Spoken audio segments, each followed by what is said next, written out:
Sir क्या लगता है आपको मालिक, आप तो इन तमाम चीज़ों को एकेडमिकली भी जानते हैं, प्रैक्टिकली तौर पर भी देखा है, पावर कॉरिडोर्स को बड़े करीब से भी आपने इन लोगों को नोट किया हुआ है।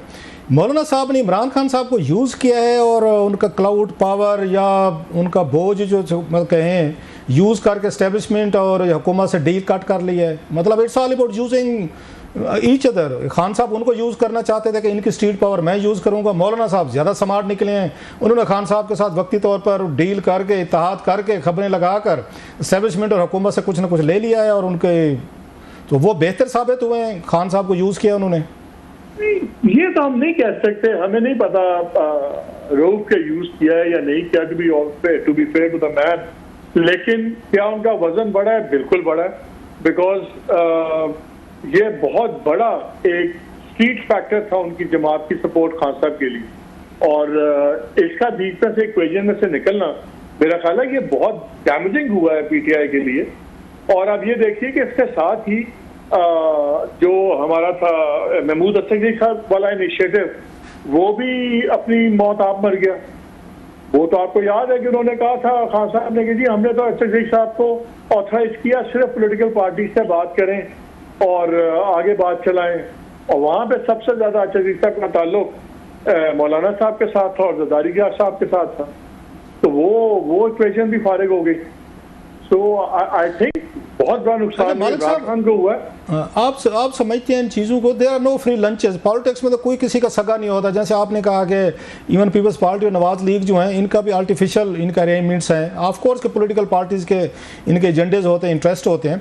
तो मौलाना साहब जो हैं उनको इमरान खान साहब क्या दे सकते थे? हुकूमत कुछ दे सकती है, गवर्नर दे सकती है, कोई वजीर या वट एवर कोई डेवलपमेंट फंड दे सकती है, एस्टेब्लिशमेंट बहुत कुछ उनको दे सकती है।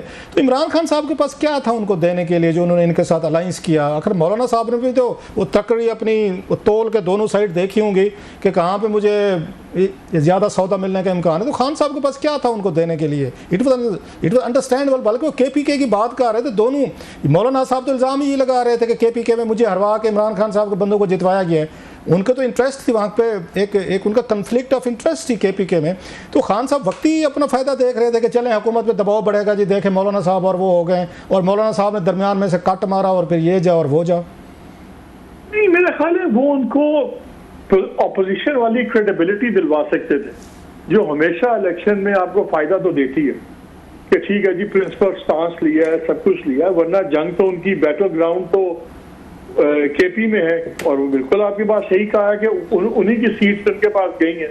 लेकिन मुझे आप एक बात बताइए कि अगर वो आज ऑपोजिशन में ना हो तो मौलाना साहब के पास अपने लोगों के पास बेचने के लिए क्या है?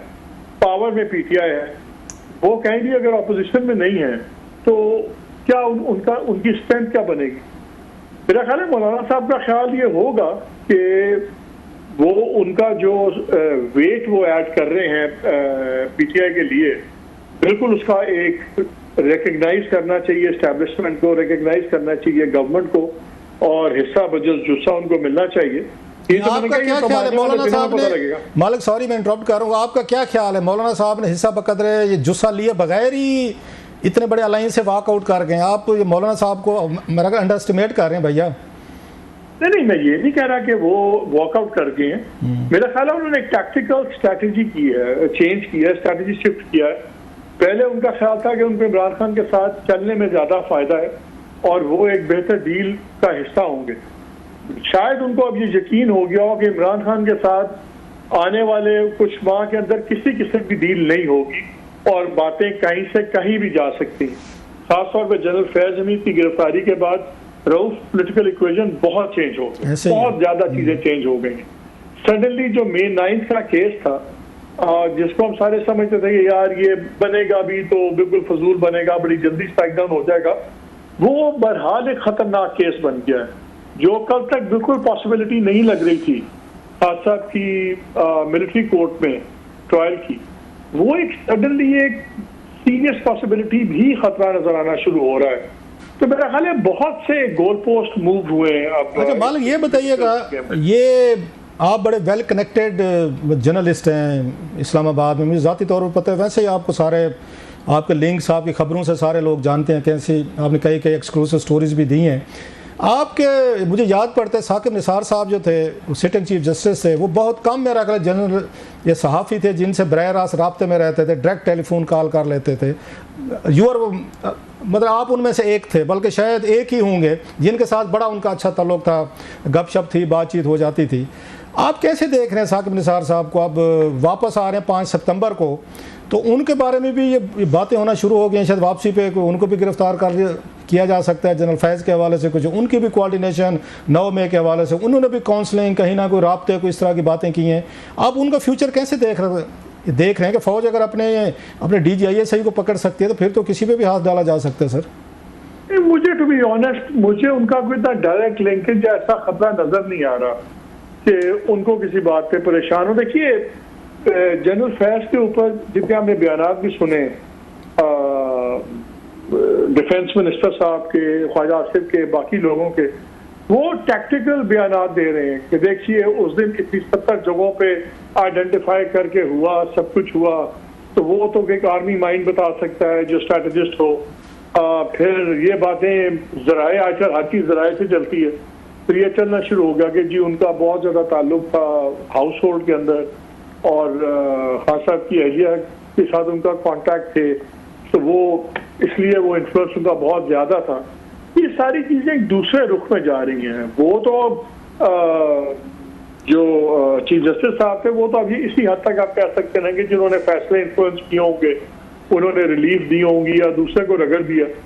ये जो May 9 और ये सारी चीज़ें, इसके साथ बड़ा ही लॉन्ग स्ट्रेच आपको इमेजिनेटिव चाहिए। फैसले मालिक, मैं सॉरी आपकी बात काट रहा हूँ, फैसले जो जहांगीर तरीन साहब जो हैं वो अब जब खुलकर बात होती है निजी महफिलों में भी वो कहते हैं, खकवानी साहब ने भी 2-4 दफ़ा कहा कि उन्हें तो ये कंप्लेंट थी कि शायद साकिब निसार साहब ने, उसके बाद जनरल साहब एंड कंपनी नवाज शरीफ साहब का वो बैलेंस करने के लिए डिसक्वालिफिकेशन उन्होंने जहांगीर तरीन साहब को, साकिब निसार साहब ने उनको डिसक्वालीफाई किया था और इमरान खान साहब का भी उसमें शायद मशवरा सलाह शामिल थी। ये बातें वो खुद वो कहते रहे हैं, मैं इसलिए कह रहा हूँ, ऑन द रिकॉर्ड वो कहा हुआ है। तो उस वक्त तो ये सारे थे, जनरल फैज़, इमरान खान साहब और साकिब निसार साहब की इक्वेशन जो है ये तो नज़र आती थी। उनके अपने पार्टी के लोग कहते थे कि ये हमारे साथ हुआ है और कराया गया है। नहीं, देखिए लार्जर पावर गेम के अंदर लिंक होना और चीज़ है। हम बात कर रहे हैं कि इस वक्त ज़्यादा फोकस कहाँ है। इस वक्त सारा फोकस आपको May 9 पे नज़र आ रहा है। इस वक्त आपको सारा फोकस, इवन अब जो आपने पोस्ट रिटायरमेंट की सारी चीजें, इल्जाम लग रहे हैं जनरल फैज़ पे और सब कुछ, वो सारे पोस्ट रिटायरमेंट वाले May 9 की तरफ जा रहे हैं। मैं वही कह रहा हूँ ना, पहले शायद May 9 बहुत ज्यादा मुश्किल होता इमरान खान को उसमें जीतना, लेकिन अब अगर फैज़ हमीद साहब कोई कोऑपरेट करते हैं या कोई कोऑपरेट करते हैं और अपनी जान बचाने के लिए 4 चीजें मान जाते हैं, सच्ची या झूठी, तो बहुत ज्यादा प्रॉब्लम खड़ा हो सकता है इमरान खान के लिए। और ये कोई बईद ऐसी बात नहीं, हमने बड़ा माजी में देखा है। जी मालिक, एक और भी चीज़ें सामने आ रही थी, आप उन तमाम लोगों को जानते हैं, करेक्टर्स को, जिनके हवाले से आज उन्होंने हमारे दोस्त कुलीग अंसार अब्बासी साहब को भी लंदन से इंटरव्यू दिया, मैं उस पर भी आता हूँ, उसी में भी जिक्र है इसका कि शायद जो लाहौर में बैठे हुए सारे बड़े लोग हैं, पॉलिटिकल हैं, जुडिशल हैं, जजेस हैं, जिसमें नाम लिए जा सकते हैं, ख्वाजा अहमद तारिक रहीम साहब हूँ, एतजाज़ हसन साहब, लतीफ़ खोसा साहब, फिर साकिब निसार साहब, उमर अताब बंदयाल साहब जब यहाँ चीफ जस्टिस थे, तो ये सारे बैठ के पीछे से सारी पॉलिटिकल जुडिशल स्ट्रेटजी ये बना के दे रहे थे और वो एग्जीक्यूट जो है वो सुप्रीम कोर्ट में हो रही थी, जिसके बारे में आज उन्होंने कहा इत्तफाकन मुलाकात हो जाती थी, एतजाज़ आ जाते थे फलाने। और फिर आपको याद होगा ऑडियो भी आई थी उमर अताब बंदयाल साहब की फैमिली की और ख्वाजा अहमद तारिक रहीम साहब की फैमिली की, तो जिसमें तो ये कनेक्शन साबित हो रहे थे पॉलिटिकल, ये जो मतलब एक्टिविज्म जो है वो तो साकिब निसार साहब रिटायरमेंट के बाद भी कर रहे थे सर। ये तो उनके अपनी भी वीडियो एक ऑडियो आई थी जिसमें गाइड कर रहे थे कि क्या क्या करना है सुप्रीम कोर्ट फैलानी है।